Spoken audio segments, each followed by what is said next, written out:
The council chamber floated in the void of space like a jewel of arrogance and power. Orbiting the neutral world of Terminus Prime, where thousands of disputes had been settled over the centuries, where empires had bent their knees and species had surrendered their freedom without firing a single shot, Commander. Maya Torres stood before the assembled representatives with her shoulders back and her jaw set, her military uniform pressed and perfect despite the 3-week journey to reach this place, her dark eyes scanning the alien faces that stared down at her with barely concealed contempt. Beside her, Ambassador Claire Morrison shuffled through data tablets with practiced efficiency, her silver hair pulled back in a tight bun, her diplomatic credentials spanning 4 decades of service to humanity, though none of that experience had prepared her for the sheer hostility radiating from the council members above. The chamber itself was massive, designed to intimidate with platforms arranged in ascending circles that forced petitioners to look up at their judges, at their supposed betters who held the fate of worlds in their clawed hands and tentacled appendages. High above the main floor,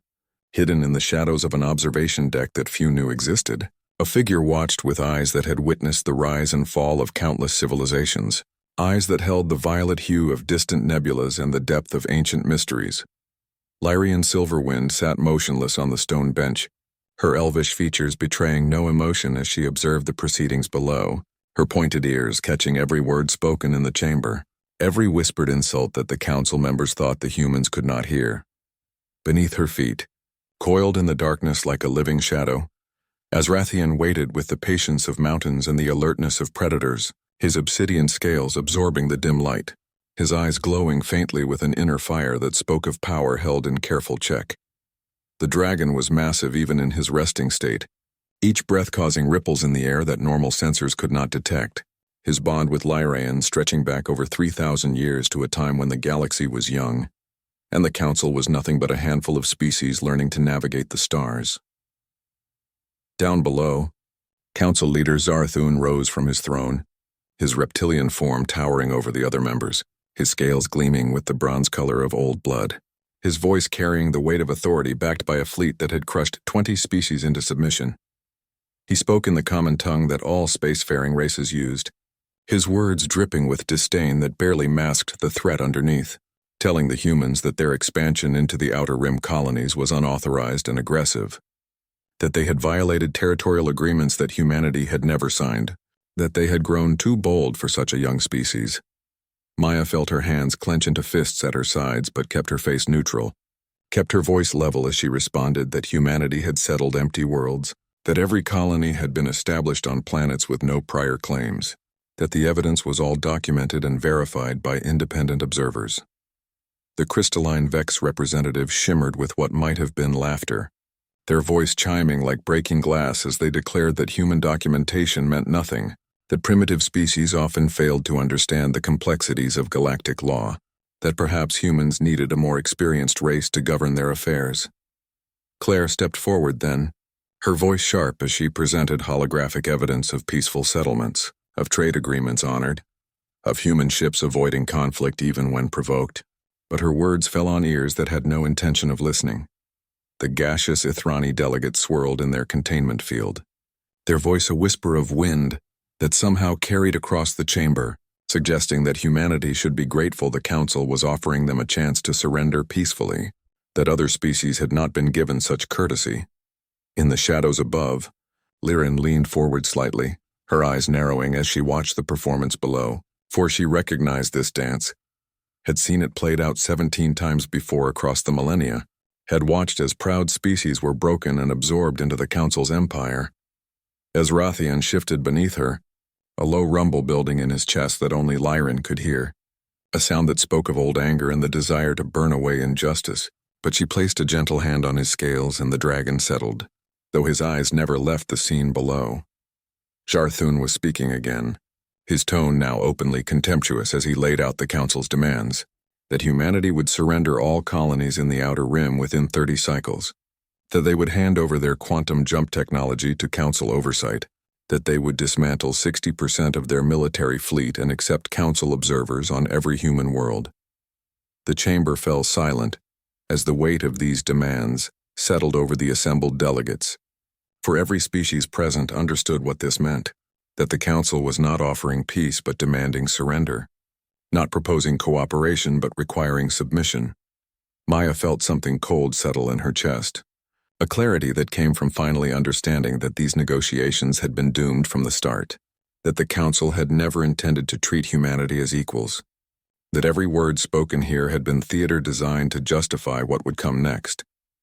She looked at Claire and saw the same realization in the ambassador's eyes, saw 4 decades of diplomatic optimism crumble in the face of naked imperialism, saw the moment when hope transformed into something harder and more dangerous.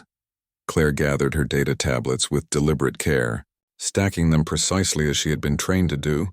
maintaining her composure even as her world shifted beneath her feet. Then she stepped back and nodded once to Maya. The commander turned to face Zarthun directly, drawing herself up to her full height, which was still dwarfed by the reptilian leader, but somehow seemed to fill the chamber with presence, with the weight of a species that had climbed from caves to stars through sheer determination. Maya spoke then, her voice carrying across the chamber with perfect clarity, with the kind of calm that comes before storms, telling the council leader that humanity had come to this place in good faith, that they had believed in the possibility of true peace and cooperation among equals. She paused,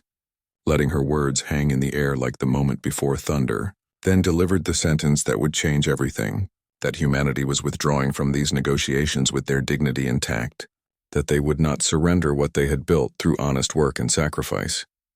The council members erupted in outrage and mockery, their voices overlapping in a cacophony of threats and insults. But Maya had already turned away, was already walking toward the chamber doors with Claire at her side, their footsteps echoing in rhythm like a drumbeat of defiance. The other human delegates fell in behind them, 20 diplomats and officers who had spent weeks trying to find common ground with a council that had no interest in compromise, their faces set in expressions that ranged from relief to determination to barely contained fury. As the humans reached the massive doors that led out of the chamber, Zarthun shouted after them that they would regret this decision, that the council's mercy was not infinite, that humanity would learn what happened to species who refused to know their place. Maya did not look back, did not acknowledge the threat, simply walked through the doors and into the corridor beyond where human security waited, with weapons that suddenly seemed inadequate against what was coming. High in the observation deck, Larian watched the humans depart with an expression that might have been approval, might have been satisfaction, might have been something far older and more complex than simple emotion. She stood then, her movement fluid and graceful,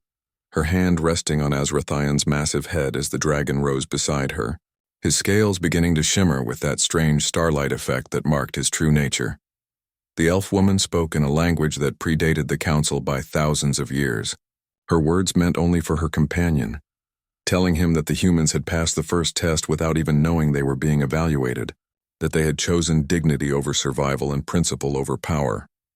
Azrathian rumbled his agreement, his eyes glowing brighter as he sensed the coming storm, as he felt the patterns of fate shifting in ways they had not moved for millennia.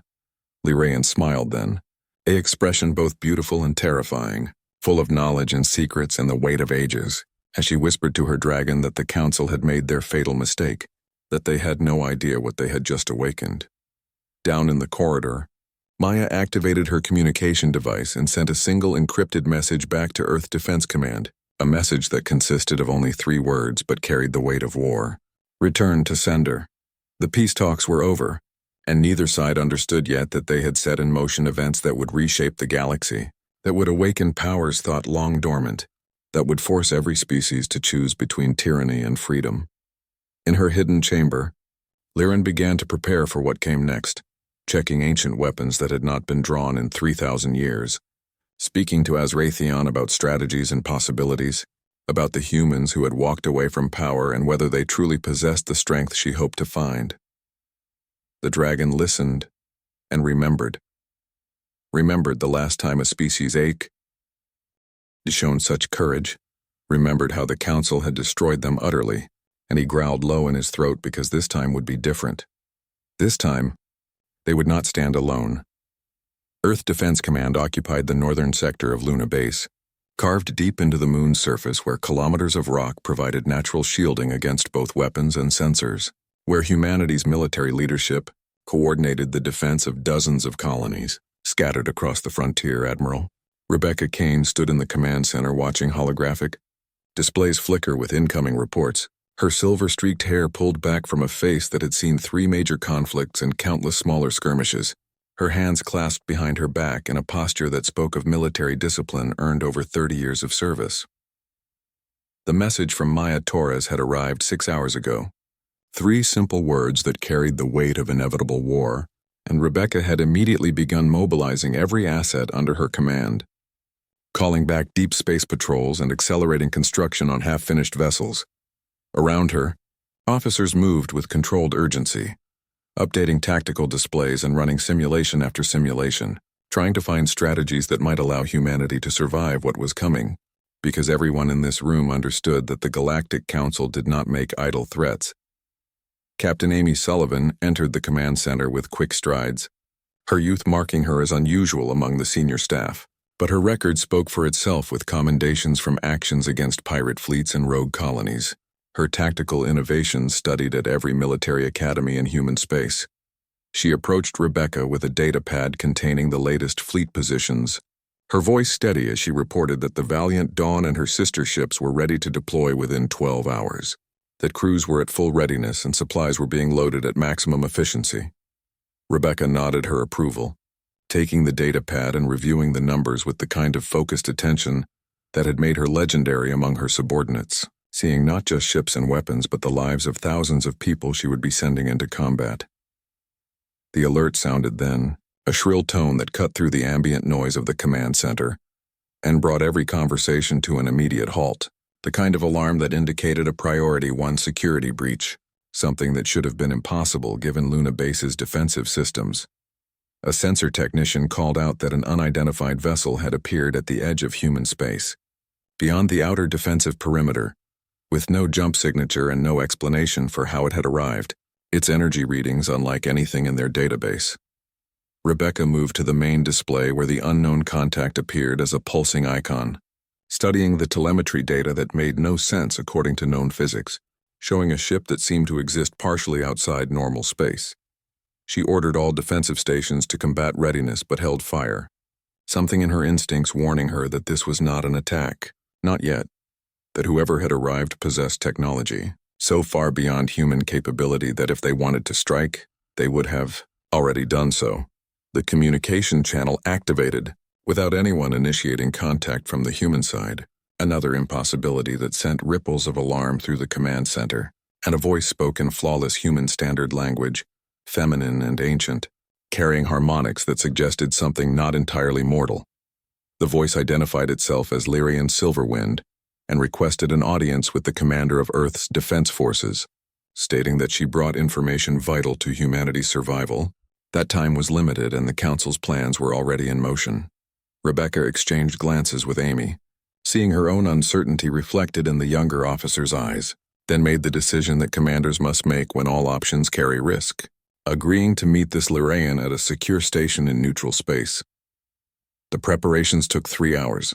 during which analysts tried unsuccessfully to gather information about this mysterious visitor, finding no records in any database, no mention in galactic archives, nothing but absence where something so significant should have left traces. Dr. Laura Chen arrived from the research division with every scanner and recording device she could carry,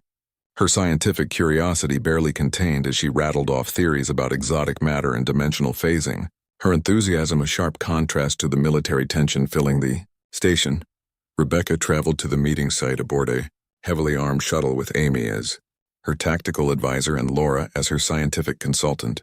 surrounded by a full platoon of Marines who looked inadequate against whatever could bypass every sensor humanity possessed. The secure station was a small facility used for prisoner exchanges and classified meetings, orbiting a dead moon in an uninhabited system, its isolation making it ideal for encounters that required discretion. As Rebecca's shuttle docked, sensors detected the approach of another vessel, though calling it a vessel seemed insufficient for something that moved like liquid shadow through the void, its hull seeming to absorb light rather than reflect it, its very presence causing interference in nearby equipment. The airlock cycled and Lyrian Silverwind entered the station with movements that spoke of inhuman grace, her elvish features ageless and perfect, her violet eyes holding depths that made Rebecca feel like she was staring into cosmic voids, her presence filling the small meeting room despite her relatively modest height. Behind her came something that made every Marine raise their weapons in instinctive response. A dragon of pure obsidian whose scales glittered with starlight, whose size seemed impossible for the corridor yet somehow fit, whose eyes glowed with intelligence that might have been ancient when Earth was young. As Wrathion coiled behind his companion with perfect stillness, radiating a sense of contained power that made the air feel heavy, that made every human present acutely aware of their own fragility. Rebecca stepped forward with the courage that had carried her through 3 decades of combat, meeting those violet eyes without flinching, introducing herself and asking directly what information this mysterious visitor possessed. Lyraean spoke then, her voice carrying that same ethereal quality from the communication, telling Rebecca that she had been observing humanity for 2 centuries, watching from the shadows as humans spread across the stars, evaluating their character and their choices. She explained that she was something called an Elder Warden,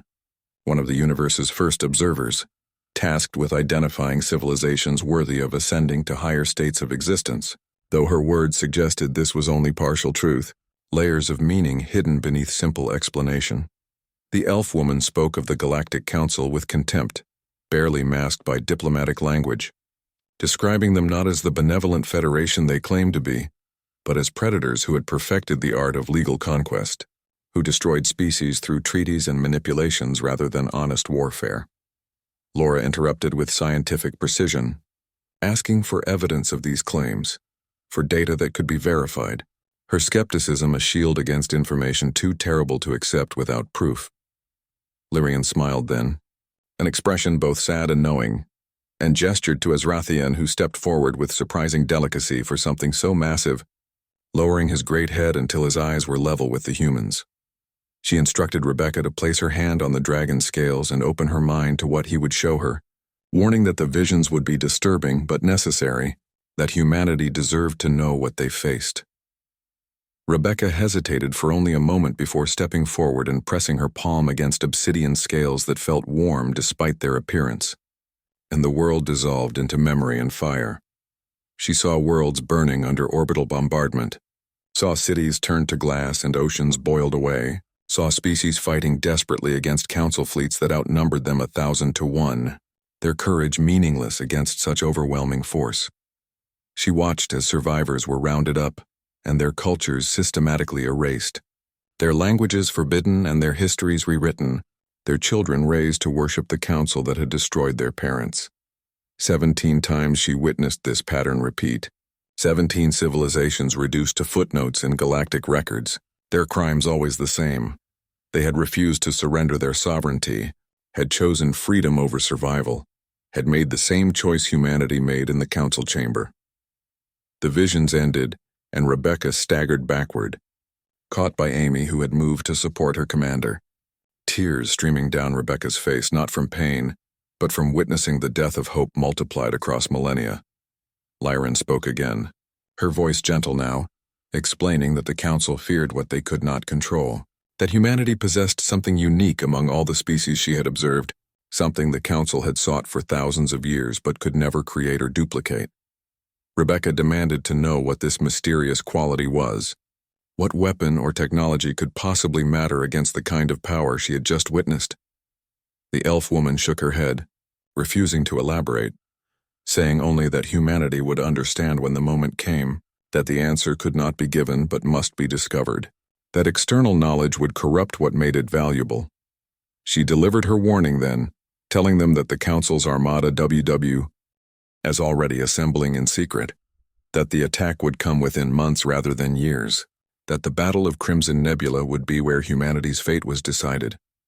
Lyraean promised that when the stars aligned at that battle, when humanity called for aid, she and Azrathian would answer, but only if humans proved themselves worthy through their actions, only if they maintained the principles that had drawn her attention. Before Rebecca could ask what constituted proof of worthiness, Lyraean and her dragon were moving toward the airlock, departing as suddenly as they had arrived, leaving the humans standing in shocked silence. Amy was the first to recover, moving immediately to the station's sensors and beginning detailed scans of the area, where Lyrian's vessel had been, capturing every reading and anomaly. She found something that made her call Laura over with urgent intensity, pointing to energy signatures that matched no known element or force, readings that suggested the vessel existed partially outside normal space-time, technology that implied understanding of physics humanity had barely theorized. Laura ran the data through every analytical program available, her excitement building as she realized these signatures were older than anything in recorded galactic history, predating the Council by millennia, suggesting that Lyrian was far more than she claimed. Rebecca stood apart from her officers, processing everything she had seen and heard, understanding that humanity now faced not just a military threat but something deeper and more complex. A test whose parameters remained hidden but whose consequences were absolute. She made her decision quickly, ordering Amy to begin preparing for deployment to the Outer Rim colonies, to position the fleet for the coming conflict, to train every crew for the kind of desperate combat that the visions had shown. To Laura she gave different instructions, ordering her to analyze the energy signatures and develop countermeasures against Council technology to find any advantage that might help humanity survive. As they returned to Luna Base, Rebecca stared out at the stars and wondered what quality humanity possessed that an ancient being found valuable. What secret strength might balance against the Council's overwhelming power? Behind them, in the void where Lyrian's vessel had been, space still rippled with residual energy, with echoes of something vast and old, with the promise of both salvation and destruction depending on choices not yet made. The dragon's warning had been delivered, and now humanity would either rise to meet their destiny or fall like 17 civilizations before them, erased from history as if they had never dared to dream of freedom. The Crimson Nebula stretched across space like a wound in reality,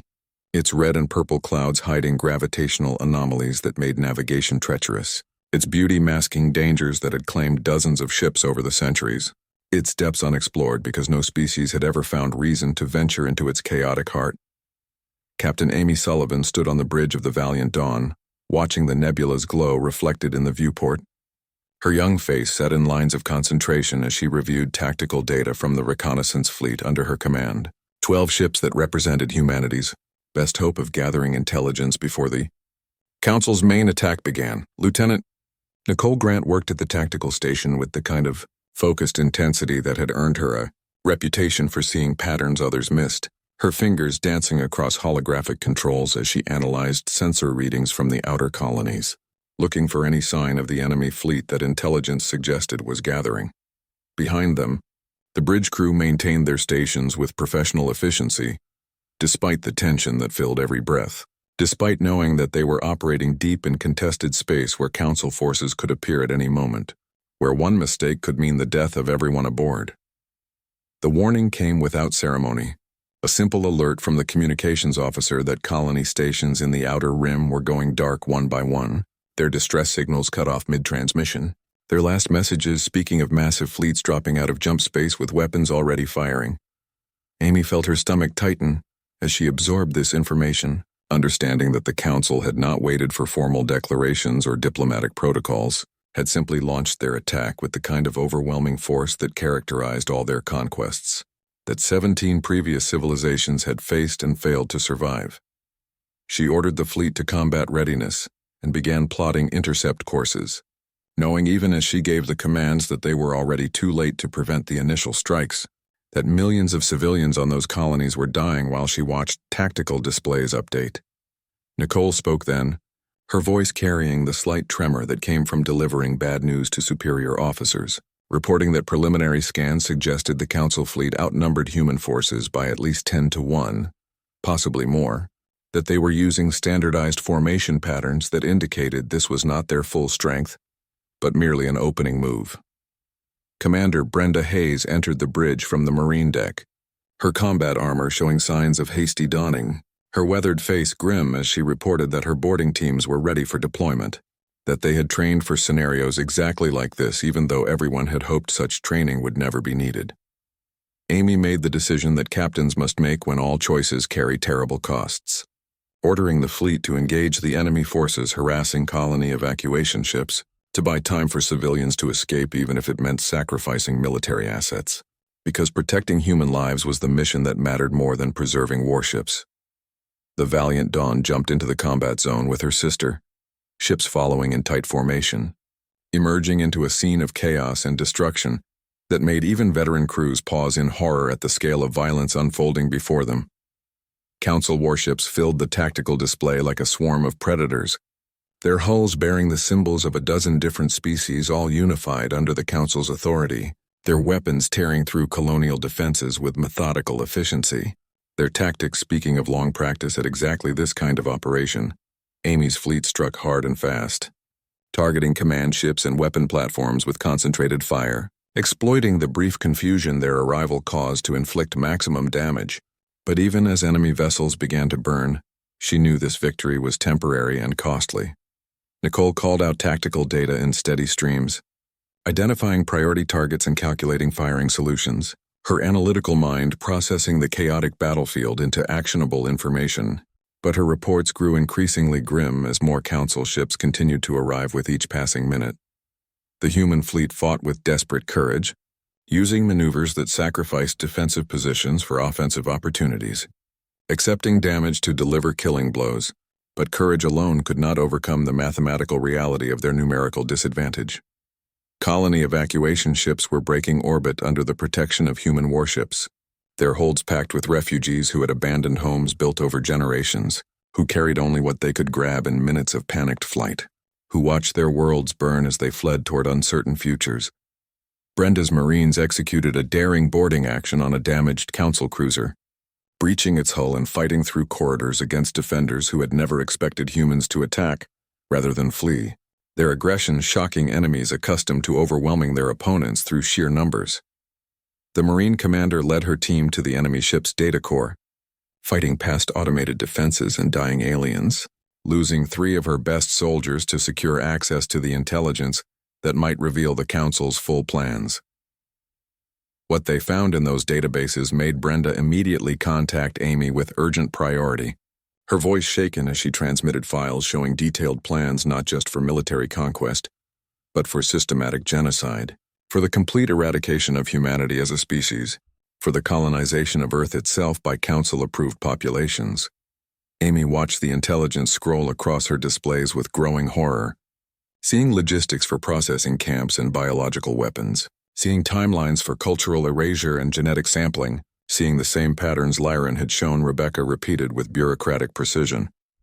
Nicole interrupted with new tactical data that made the horrifying intelligence suddenly make terrible sense, reporting that Council forces were not trying to destroy the human fleet, but rather hurting them, using overwhelming numbers to push Amy's ships in specific directions, toward the Crimson Nebula itself. Amy realized the truth with cold clarity, understanding that this entire attack was a trap designed to lure humanity's mobile forces into a killing ground, that the colonies were bait to draw defenders into position for final elimination, that the Council had planned this genocide with the same careful detail they applied to every conquest. She ordered immediate withdrawal toward the nebula's edge, hoping to break the enemy formation and escape the trap, but Council ships moved to block every avenue of retreat, their coordination speaking of long practice at this exact maneuver. The human fleet found itself pushed inexorably toward the Crimson Nebula with Council forces maintaining constant pressure, losing ships to overwhelming firepower whenever they tried to break free, watching as the red clouds drew closer with each passing hour of running combat. Nicole worked frantically at her station, analyzing the nebula's interior with every sensor available, looking for any advantage in the chaotic environment, and what she found made her call Amy over with barely controlled alarm. Hidden deep within the nebula's densest regions, camouflaged by the intense radiation and gravitational distortions, sat a massive structure unlike anything in human tactical databases, a weapon platform of staggering size that pulsed with power readings suggesting technologies far beyond standard Council capabilities. Amy studied the data with growing dread, recognizing the theoretical signatures of artificial singularity generation, understanding that this platform could create localized black holes that would consume everything within light minutes, that it represented the Council's final solution for species that refused to surrender. She made a decision that would either save humanity or doom them, ordering the fleet to broadcast everything they had learned across all galactic frequencies, sending the intelligence Brenda had captured, sending scans of the weapon platform, sending evidence of planned genocide to every species in known space. The transmission went out on channels that could not be blocked or intercepted, spreading across the galaxy at faster than light speeds, carrying the truth of Council atrocities to civilizations that had believed the official narratives, that had thought themselves safe under Council protection.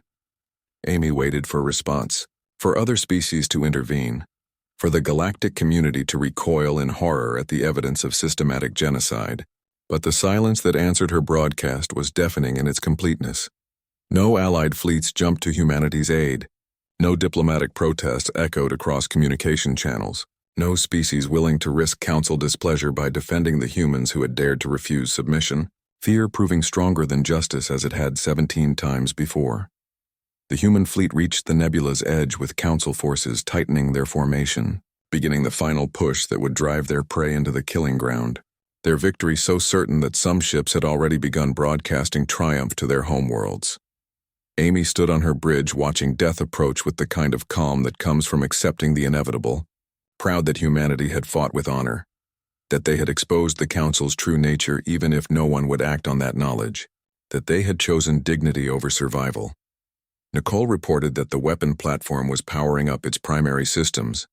that energy readings were climbing toward activation thresholds, that they had perhaps 30 minutes before artificial singularity generation began, 30 minutes for humanity to make their final stand. Brenda returned to the valiant dawn with her surviving Marines, their armor scorched and their faces grim, carrying the recovered intelligence that documented Council crimes but would die with them in the nebula's depths unless some miracle occurred. Amy ordered the fleet into defensive formation at the nebula's edge, positioning damaged ships in protected positions while combat-ready vessels formed a screen, preparing to sell their lives as expensively as possible to make the Council pay for every meter of space they claimed. She opened fleet-wide communications and spoke to her people with steady voice, thanking them for their service and courage, telling them that humanity would remember their sacrifice even if the galaxy forgot, that they had proven humans worthy of the stars even in defeat. The weapon platform completed its power-up sequence and began generating the gravitational distortions that would birth artificial black holes, space itself beginning to twist and tear under forces that should not exist outside cosmic hearts. Rebecca watched from Earth Defense Command as tactical data arrived in real time, seeing Amy's fleet trapped and the weapon charging, understanding that she was about to lose 12 ships and thousands of lives, that the Council's trap had worked exactly as designed. She stood alone in her private office away from the command center's chaos, her hand resting on the holographic display showing the Crimson Nebula, her mind racing through strategies that all led to the same conclusion, that conventional warfare could not save humanity from this threat. Rebecca remembered Lyran's promise, that when the stars aligned at the Battle of Crimson Nebula, she would answer if humanity called. That aid would come if humans proved themselves worthy through their actions and principles. She thought about Amy refusing to abandon civilians despite knowing it meant sailing into a trap, about Marines risking everything to expose Council crimes, about humans broadcasting evidence even when no one would act on it, about choosing honor over survival again and again. Rebecca whispered into the empty office, speaking words that felt foolish and desperate, calling to an elf woman who might be watching or might be galaxies away, asking for the help that had been promised, begging for salvation that might not come. Space around the Crimson Nebula remained empty and silent, no mysterious vessel appearing, no dragon emerging from the void, nothing but human ships facing impossible odds and a weapon that would erase them from existence. The artificial black hole began to form, a point of absolute darkness growing at the weapon platform's focus, expanding with terrible inevitability, gravity's pull beginning to affect nearby space, the beginning of the end for humanity's desperate defense. Amy prepared to give the order to scatter, to let her ships try individual escape even though she knew none would survive. But before the words left her mouth, reality itself began to tear open above the nebula, in ways that made every sensor scream in protest, in ways that announced the arrival of something ancient and powerful, and utterly beyond human comprehension. Space tore open like fabric ripped by invisible hands, the fabric of reality splitting to reveal something beyond mortal comprehension, beyond the physics that governed normal existence, beyond anything that the Council or humanity had ever witnessed in all their centuries of exploring the stars. As Raytheon emerged from the rift not as the relatively modest dragon that had accompanied Lyran to the meeting station, but as something vast and terrible and beautiful, his obsidian scales now blazing with the light of newborn stars, his form expanding to fill space with presence that made nearby ships seem like toys floating in an ocean. The dragon was cosmic in scale, each wing spanning distances measured in kilometers, each scale reflecting the light of distant galaxies, each breath causing ripples in space-time that sensor equipment could barely register, his eyes burning with power that had witnessed the birth of the universe itself. Behind him came Lyran, no longer hiding her true nature,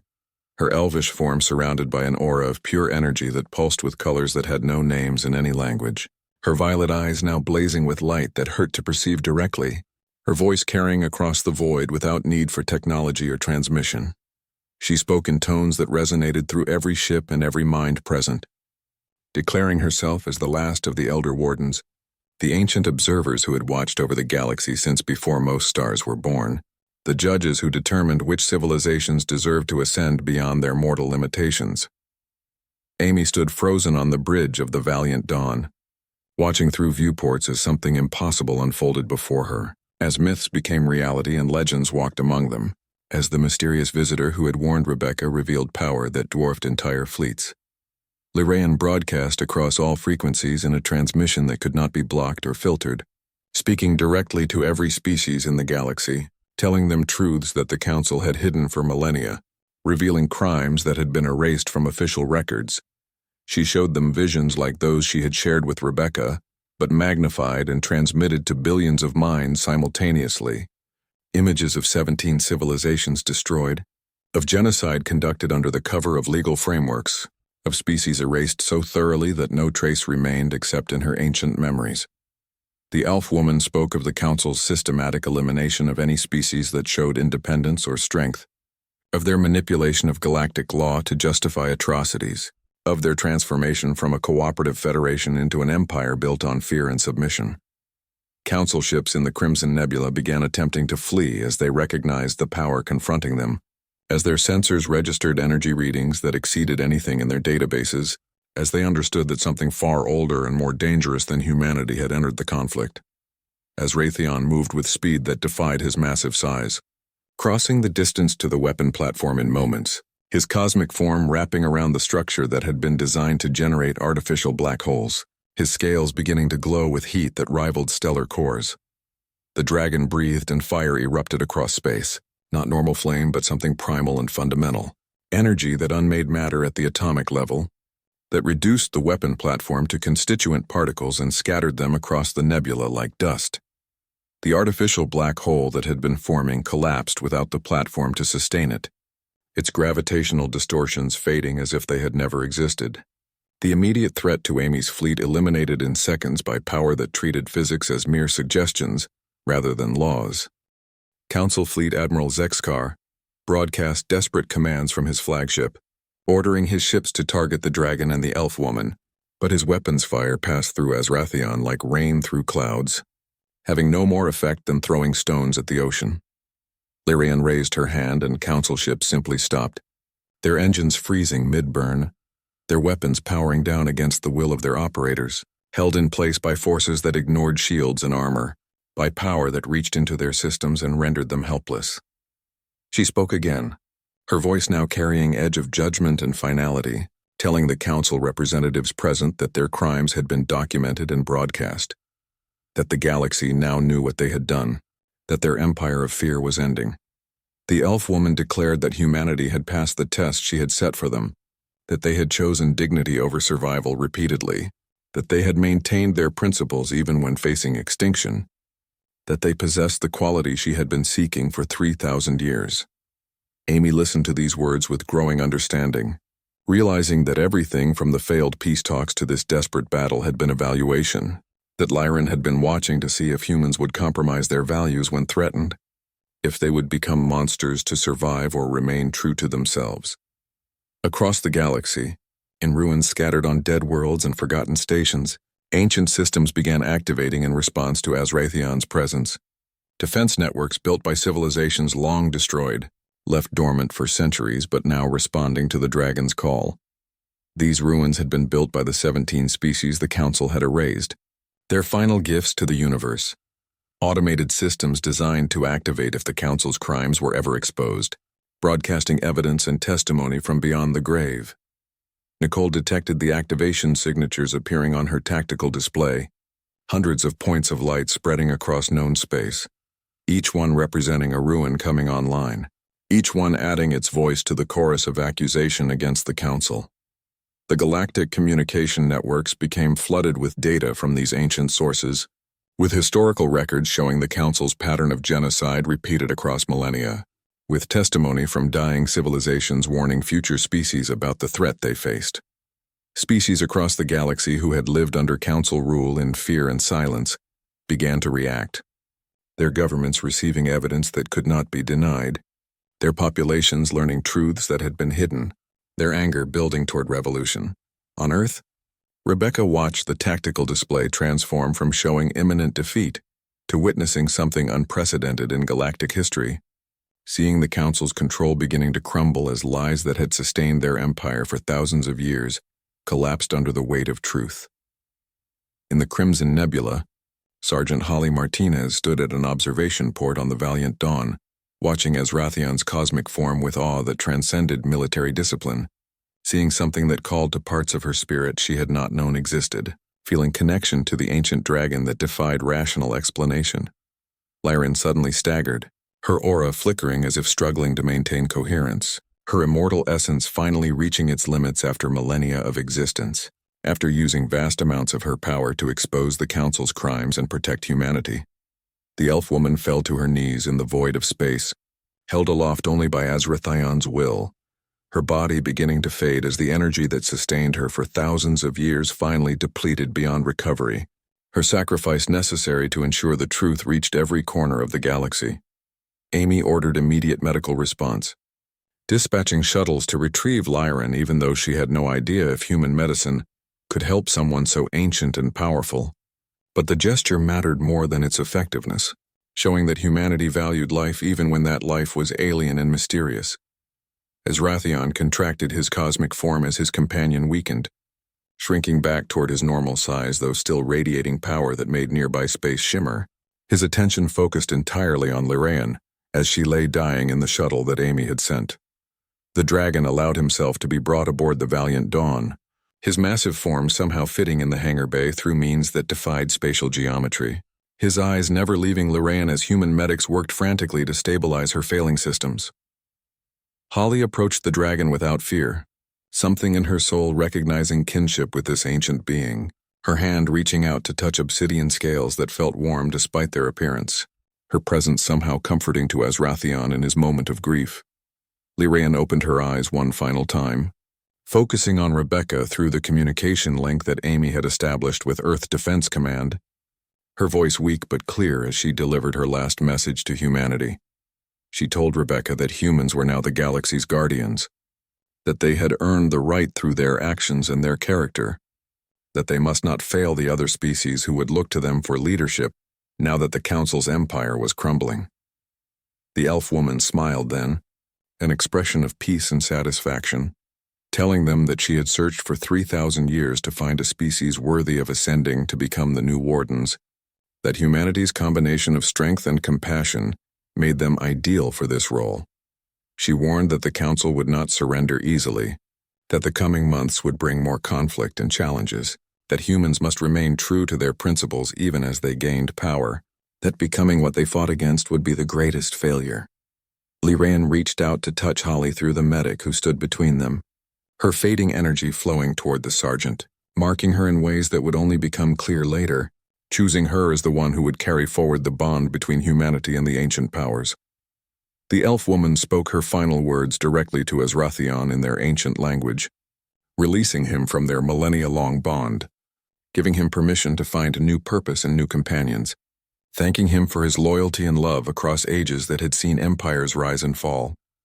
Then Lyran Silverwind, last of the Elder Wardens, observer of civilizations and judge of species, closed her eyes for the final time, her immortal essence dissolving into light that spread through the Valiant Dawn. leaving behind only the memory of someone who had shaped galactic history through patience and wisdom. As Rathion threw back his head and roared, a sound that echoed across dimensions and through the fabric of reality itself, expressing grief that transcended language, mourning a companion who had been with him since the universe was young, his anguish so profound that nearby stars flickered in sympathy. Holly felt tears streaming down her face, though she had never known Lyran personally, the dragon's grief becoming her own through the connection that had formed between them, understanding on some instinctive level that she had been chosen to help fill the void left by the elf woman's passing. The council ships that Lyraean had frozen suddenly found themselves free to move again, but none attempted to continue the attack, their crews too shocked by what they had witnessed, too aware that they faced forces beyond their comprehension, too uncertain about what came next. Sexkar attempted to rally his fleet for withdrawal,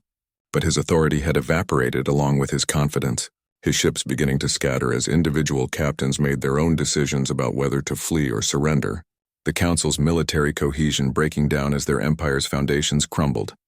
Amy broadcast to the Council forces, offering them safe passage to leave human space if they departed immediately and peacefully, showing the mercy that Lyraean had said characterized humanity, proving even in victory that humans were different from their oppressors. Most Council ships accepted this offer, jumping away to carry news of their defeat to their homeworlds, but several requested permission to remain and surrender, their captains and crews declaring that they wanted no part of the Council's crimes, that they had been conscripted into service and forced to fight against their will. Rebecca watched from Earth as the Battle of Crimson Nebula ended, not with humanity's destruction, but with their vindication, with proof that choosing principles over survival had been correct, that Lyraean's faith in human character had been justified. She issued orders to begin coordinating with the species now rebelling against Council rule, to offer support and guidance without seeking to replace one empire with another, to build something better from the ruins of what had been. On the valiant dawn, Holly sat beside Ezrathion as the dragon grieved, her hand resting on his scales, feeling the ancient being's sorrow but also sensing something else, a recognition that new bonds could form even as old ones ended, that perhaps Lyrian's final gift had been ensuring her companion would not be alone. The dragon looked at Holly with eyes that held cosmic depths, seeing in her something that reminded him of his lost companion, a strength of spirit and purity of purpose that transcended species, and in that moment a new bond began to form between ancient power and young warrior. Across the galaxy, the ruins continued broadcasting their message, continued exposing Council crimes, continued dismantling the lies that had held their empire together, and everywhere species began to rise up demanding freedom and justice and an end to thousands of years of oppression. Humanity had won the Battle of Crimson Nebula, but more importantly, they had won the right to help shape what came next, to guide the galaxy towards something better, to fulfill the role that Lyraean had spent 3 millennia searching for species worthy to assume. The war was not over, but its nature had fundamentally changed, no longer a fight for survival, but a struggle to build something new from the ashes of the old, with humans and their new allies working together to create the kind of galactic community that the Council had pretended to be but never was. 6 months after the Battle of Crimson Nebula, the ruins of the old Galactic Council chamber stood as testament to the collapse of an empire built on lies and maintained through fear.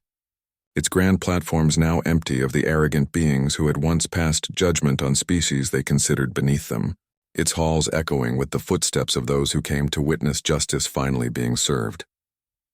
Ambassador Claire Morrison walked through these corridors with measured steps, her diplomatic experience now applied to the monumental task of rebuilding galactic civilization from its foundations, her silver hair showing more white than before, but her eyes burning with determination to create something better from the ashes of tyranny. The trial chambers had been established in what was once the Council's throne room, a deliberate choice to hold the architects of genocide accountable in the very place where they had proclaimed their superiority, where they had sentenced 17 civilizations to extinction, where they had believed themselves untouchable. Representatives from 200 species filled the observation galleries, some whose worlds had suffered under Council oppression for centuries, others who had only recently learned the truth about the empire they had served, all united in their demand for accountability and justice. Claire took her position as chief coordinator of the proceedings, a role humanity had been asked to assume, Because no other species commanded the trust necessary to ensure fairness. Because humans had proven themselves willing to show mercy even to enemies who had sought their destruction. The former council leader Zar Thun stood in the defendants' circle along with dozens of other high-ranking officials, their arrogance stripped away by the weight of evidence against them, their protestations of innocence undermined by the data from ancient ruins and their own recovered files. Species after species came forward to provide testimony about centuries of oppression, about forced technology transfers and cultural suppression, about watching their brightest minds disappear into council research facilities never to return, about living in constant fear that any display of independence would result in military intervention. The Vex representative, who had mocked humanity in the original peace talks now, stood as witness for the prosecution, their crystalline form dimmed by shame as they described how their entire civilization had been threatened with destruction unless they supported council policies, how they had become accomplices to genocide through coercion rather than choice. Claire listened to each testimony with the respect it deserved, ensuring that every voice was heard and documented, that the full scope of council crimes became part of permanent galactic record, that future generations would understand what had been done and why it must never be repeated. Admiral Rebecca Kane watched the proceedings through live transmission from her new office in what had been renamed the Hall of Unity, the same chamber where the council had once held absolute power, now transformed into headquarters for the provisional galactic government being assembled. She wore a new uniform that bore no national insignia, but rather symbols representing all member species. Her title now Guardian of the Galactic Peace, a position created specifically to prevent any single faction from accumulating the kind of unchecked authority the council had wielded. Rebecca had not sought this role but had been chosen through unanimous vote of the Provisional Assembly, species after species declaring that humanity had earned the right to guide the transition through their actions at Crimson Nebula, through their choice of principles over vengeance, through their willingness to share power rather than seize it. Her responsibilities were vast and sometimes overwhelming, coordinating defense of rebelling colonies against Council loyalist forces, mediating disputes between species who had decades or centuries of grievances, ensuring that the new galactic order being built would be truly democratic, rather than simply replacing one tyranny with another. Captain Amy Sullivan had returned to military duties but found her role transformed from warship commander to instructor and liaison, her experience at Crimson Nebula making her uniquely qualified to teach others about the kind of warfare that valued civilian protection over tactical advantage. She stood now in the training facilities orbiting Mars where the first joint military academy was being established, watching as human cadets trained alongside recruits from 40 different species, learning not just combat techniques but the diplomatic skills necessary to resolve conflicts without violence. Amy addressed the assembled students with the authority earned through combat and tempered by wisdom, telling them that the greatest strength was knowing when not to fight, that true victory came from protecting the innocent rather than defeating enemies, that they were being trained to be guardians rather than conquerors. The cadets listened with the intensity of those who understood they were part of something historic, that they represented the first generation to grow up in a galaxy where cooperation was valued over domination, where different species could work together as equals rather than as masters and servants. Among those cadets was a young woman named Lisa Park who had survived the Council's initial attack on the Outer Rim colonies, who had watched her homeworld burn before being evacuated, who had joined the military not for revenge but to ensure others would not suffer as she had. She approached Amy after the lecture with questions about maintaining principles under pressure, about how to remain compassionate when facing enemies who showed no mercy, about walking the line between strength and cruelty that defined human character. Amy answered honestly, sharing her own doubts and fears from the Battle of Crimson Nebula, explaining that maintaining values during war was harder than any combat challenge but infinitely more important, that losing your humanity in pursuit of victory meant the enemy had already won even if you survived. On a remote world at the edge of explored space, Sergeant Holly Martinez stood in a valley surrounded by ancient ruins that predated any known civilization, her hand resting on Azrathion's massive side as they both meditated on their shared purpose. The bond between human and dragon had grown stronger over the months since Lyrian's sacrifice, Holly learning to sense Raytheon's thoughts and emotions while the ancient being found comfort in her steady presence, their partnership becoming a bridge between mortal determination and cosmic wisdom. As Raytheon had chosen to remain in his more modest dragon form most of the time, reserving his vast cosmic power for moments of true need, teaching Holly that restraint was often more valuable than overwhelming force, that sometimes the threat of power achieved more than its exercise. Together they were training the first group of new wardens, humans and aliens alike who had been selected for their strength of character and their commitment to protecting others, who would carry forward Liran's legacy of watching over the galaxy without seeking to control it. Holly demonstrated combat techniques that combined human military training with insights gained from her bond with Raytheon, showing trainees how to channel the dragon's teachings into practical applications, how to sense danger before it manifested and intervene before violence became necessary. The dragon himself taught through visions and shared memories, showing the trainees glimpses of the civilizations he had witnessed across millennia, illustrating through history the patterns that led to tyranny and those that fostered genuine peace, helping them understand that their role was to guide rather than command. One trainee named Maria Lopez showed particular aptitude, her natural empathy allowing her to understand alien psychology with unusual clarity, her tactical mind recognizing patterns that others missed, her absolute commitment to protecting the innocent, marking her as someone who truly grasped what being a warden meant. Holly worked closely with Maria, seeing in the younger woman a reflection of her own determination, knowing that the future of galactic peace would depend on training people who valued justice over power, who understood that true strength came from lifting others up, rather than pushing them down. Back on Earth, Dr. Laura Chen worked in laboratories filled with technology recovered from ancient ruins, studying the gifts left behind by the 17 destroyed civilizations, learning from species who had understood principles of physics that humanity had barely theorized. The quantum technology that the Council had demanded during the original peace talks turned out to be designed for terraforming and environmental restoration, capable of healing worlds damaged by war or exploitation, exactly the kind of tool needed to repair the damage done during millennia of Council rule. Laura coordinated with scientists from dozens of species to refine and distribute this technology freely, refusing to hoard knowledge or use it for political advantage, demonstrating through actions that humanity meant what they said about building a cooperative galactic community. Worlds that had been strip-mined or polluted during Council exploitation began to heal under the application of quantum terraforming, their atmospheres clearing and their ecosystems recovering, visible proof that the new order would be different from what came before. The Council's former subjects watched these restoration efforts with cautious hope, testing whether human promises of partnership would prove sincere or become just another form of control, waiting to see if this revolution would truly transform galactic civilization.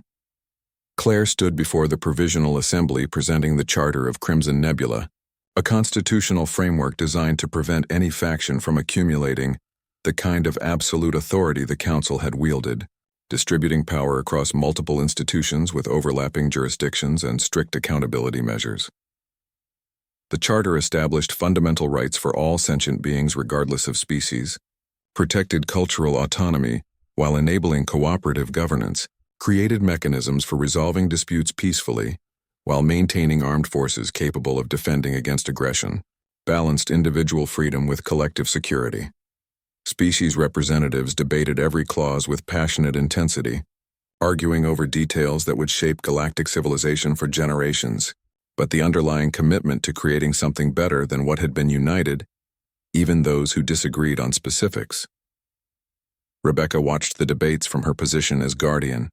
intervening only when discussions became deadlocked or when powerful species tried to insert provisions that would give them unfair advantages, using her authority to ensure the Charter truly represented all voices equally. The former Council species who had actively participated in genocide faced restorative justice rather than simple punishment, required to dedicate resources toward rebuilding the worlds they had helped destroy, to educate their populations about the crimes committed in their names, to transform from oppressors into partners in reconstruction. Some resisted this requirement, arguing they had only followed orders or acted under duress, but the tribunal made clear that complicity in genocide carried consequences regardless of motivation, that rebuilding trust required demonstrating genuine change through sustained action. The Sarkoth military commander who had led the attack on human colonies volunteered to oversee his species' participation in restoration efforts, declaring that he would spend the rest of his life trying to atone for the lives he had taken, that perhaps by rebuilding he could find some measure of redemption. Rebecca accepted this commitment while making clear that forgiveness was not hers to grant, but belonged to those who had suffered, that the Sarkoth and others would need to prove themselves through years or decades of consistent action, that words of regret meant nothing without fundamental change. The trial concluded after 3 months of testimony and deliberation, with council leadership convicted of crimes against sentience and sentenced to spend their remaining lives working to repair the damage they had caused, stripped of power but given the chance to contribute something positive before they died. Sarthun accepted his sentence without protest, his arrogance finally broken by the weight of evidence and the testimony of those he had harmed, acknowledging that the council had become the very tyranny they had originally formed to prevent. On Earth, in a park overlooking the rebuilt sections of Geneva, where the first human global government had been established centuries ago, workers completed construction of a memorial to Lyrian Silverwind, a towering statue showing the elf woman with her hand extended in peace. The memorial's base contained data crystals with recordings of her teachings and the history she had preserved, ensuring that future generations would understand the sacrifice she had made and the principles she had championed, that her wisdom would continue guiding humanity long after her death. Rebecca stood at the dedication ceremony, surrounded by representatives from dozens of species who had traveled to Earth specifically to honor the Elder Warden who had given her life to expose council crimes and save humanity from extinction. She spoke to the assembled crowd about Lyran's legacy, about how one person's commitment to justice had inspired an entire galaxy to demand better, about how the elf woman had spent 3,000 years searching for a civilization worthy of carrying forward her mission. Rebecca ended her speech with the final words Lyraean had spoken to her, that the measure of a civilization was not its weapons or wealth, but whether it chose justice when vengeance would be easier, that humanity must never forget this lesson even as they gained power and influence. Holly and Azrathion flew overhead as Rebecca spoke, the dragon's scales gleaming in sunlight, the sergeant riding on his back with the confidence born of months training together, their partnership visible proof that the bond between humans and ancient powers would continue. They landed near the statue after Rebecca finished speaking, and Holly dismounted to place a single white flower at the memorial's base, a simple gesture that carried profound meaning, honoring the teacher she had never really known but whose sacrifice had shaped her destiny. As Raytheon settled beside the statue with unusual gentleness for something so massive, his eyes studying the carved features that captured Lyran's likeness with remarkable accuracy, his expression showing grief that time had softened but not erased. The dragon spoke then in his deep rumbling voice that carried clearly despite the crowd, thanking humanity for honoring his companion, for proving worthy of the faith she had placed in them, for building the kind of galaxy she had dreamed of seeing. As the ceremony concluded and crowds began to disperse, Holly remained beside Azrathion,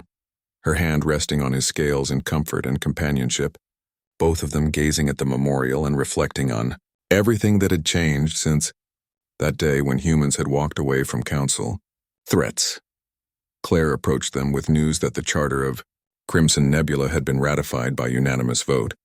that the provisional government would transition to permanent democratic federation within 6 months, that the galaxy was finally building the cooperative civilization that the council had claimed to be but never was. Amy joined them moments later with reports from the military academy showing remarkable progress in cross-species cooperation, with cadets from dozens of worlds training together and forming friendships that transcended old prejudices and historical conflicts. Rebecca stood apart from the group, watching the memorial statue as evening approached, thinking about the journey from that council chamber where humanity had refused submission to this moment, where they stood as recognized leaders in building something better. She thought about the cost paid to reach this point, about the millions who had died in the initial council attacks, about Lyran's sacrifice and the 17 civilizations whose destruction had finally been acknowledged and mourned, about the long road still ahead to heal all the damage. But she also thought about the possibilities now opening, about species working together as genuine equals, about technology being shared freely to benefit all rather than hoarded for advantage, about the next generation growing up in a galaxy where cooperation was normal rather than exceptional. The statue's eyes seemed to shimmer with starlight as the sun set, and Rebecca could almost hear Lyran's voice on the wind, approving of what humanity had built, encouraging them to continue forward, reminding them that the work of building true peace never truly ended, but required constant vigilance and renewed commitment. Somewhere in the cosmic void beyond normal space,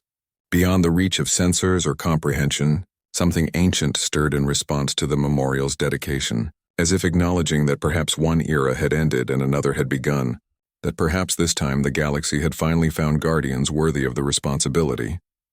Holly looked up at Azrathion with a question in her eyes,